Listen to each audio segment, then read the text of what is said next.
Factsverse presents. People can't explain the ghoulish figure in this 100-year-old photograph. Mark McCreary wrote and published a piece for the Belfast Live website in April 2016. He wanted to point out how the world of retail has changed dramatically due to modern technology. Thanks to technology, more and more people are shopping online, which has resulted in the closure of many brick-and-mortar retail stores. The invention of the self-scan checkout has reduced the need for cashiers. He wanted to illustrate how technology has taken the personal touch out of retail shopping. To prove his point, he posted several pictures of what life was like in the Northern Irish city of Belfast. It gives you a glimpse of life back then. And when he posted the photos, he had no idea that he was posting a photo with a ghostly image. People can't explain the ghoulish figure in this 100-year-old photograph. Before we get to that ghostly image, though, you should see a few other photos that he posted on the site. Today, children are required to go to school. Whether they're homeschooled, going to public school, or going to private school, kids have to spend their days learning, not working. In Belfast, in the early 1900s, children weren't committed to school like they are today. Back then, there were over 2,000 children working in linen mills. Others worked as delivery boys and salespeople. Parents back then would have rather had their children working and helping to support their families rather than getting an education. This photo was taken back in July of 1932. It shows female employees preparing boxes of cigarettes. The large number of women on the factory floor shows how massive the operation was. Back then, women weren't home taking care of the homes and their families. Instead, they were out in factories bringing in money the same way as their husbands. This was common in Ireland, but not as common in the United States. It's not uncommon today to drive down the street and see road construction. You pass by heavy machinery, and that makes repairing roads simple. Mark posted a picture on the website of men working on a street in 1915. Since the heavy machinery that we have at our disposal today wasn't available back then, men had to dig the roads up by hand. This photo shows men digging the roads with nothing but picks and shovels. Seen from the perspective of today, you can only imagine how difficult things were back then.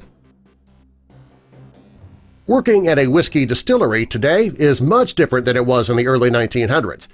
Today, workers have forklifts. That makes it easy for them to get boxes of bottled whiskey onto the trucks for distribution. In the early 1900s, in Belfast, workers had to put large barrels onto the trucks to prepare them for transport. By hand. The forklift hadn't been invented yet. Workers had to roll the huge barrels to the trucks on their own. It took several men to lift the barrels when they were close enough, too. Back then, working at Dunville's distillery was physically demanding work. Back in the 1960s, 70s, and 80s, in many parts of America, the newspaper went out in the afternoon. That meant that kids could get out of school and do their paper route. It was an excellent way for kids to earn some extra money. In the early 1900s in Belfast, the newspaper went out in the morning, but children still delivered them. This meant the kids would line up every morning very early at the paper trucks and spend their days delivering the papers all around the city. Like the kids who worked in factories, these children didn't go to school. Their main priority was bringing in money for their families. This may have been helpful at the time, but it did not set them up to be successful adults in the future. Ellen Donnelly was one of the many women who worked in a Belfast linen factory in the early 1900s. Belfast was home to many linen factories back then because most of the world's linen came from Belfast. Girls and women of all ages worked at the linen factories, and Ellen was one of them. Her granddaughter Linda has a copy of the photo that Mark put on his website, and in her family, it's known as the family ghost picture. Ellen is the fourth woman from the left in the second row from the top.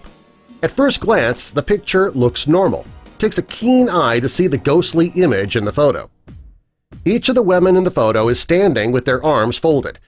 If you look closely at the picture, the woman in the second row from the bottom all the way to the right has a hand on her shoulder. Since each of the women has their arms folded, this arm belongs to nobody. Makes you wonder who the mysterious arm could belong to. Everyone knows Photoshop did not exist in the early 1900s. The home PC didn't exist back then either. There are some people who believe the photo could still have been manipulated, though. The most common type back then was composite photos, which is what we do today when we Photoshop a person into a picture. Some believe that it was double exposed to create the extra hand.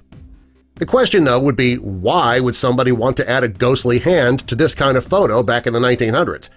Many internet users have their theories of how the photo was manipulated, but nobody really knows why it was manipulated. Photo manipulation wasn't as simple back then as it is today, so why would somebody go through all of that effort and trouble? Since the person who took the photo and the woman in it are likely all gone by now, we'll probably never know. What's your theory about the hand? Tell us in the comments, and subscribe for more.